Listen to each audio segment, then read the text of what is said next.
Simulasi Sispam Kota dalam rangka kesiapan Pilkada Bupati dan Wakil Bupati Musirawas tahun 2020 dihadiri langsung oleh Bupati Musirawas Haji Hendra Gunawan, sukses dilaksanakan.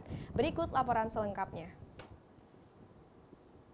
Jumat pagi 7 Agustus 2020 berlangsung pembukaan simulasi sistem pengamanan dalam kota atau Sispam Kota yang digelar di Bundaran Agropolitan Center Muara Beliti dan dihadiri langsung oleh Bupati Musirawas beserta Kepala OPD, Wakapolres, Kasat, para Kabak, dan seluruh personel Polres Musirawas.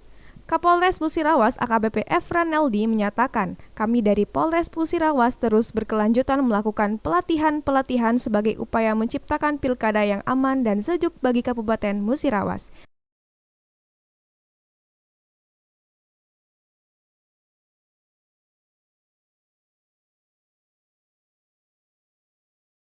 Berkelanjutan melakukan pelatihan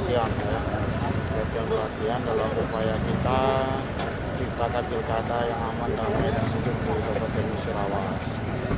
Tidak mungkin pilkada itu berjalan dengan baik kalau tidak ada kesiapan kita. Ini adalah salah satu wujud dari kesiapan kami yang bertanggung jawab di bidang keamanan.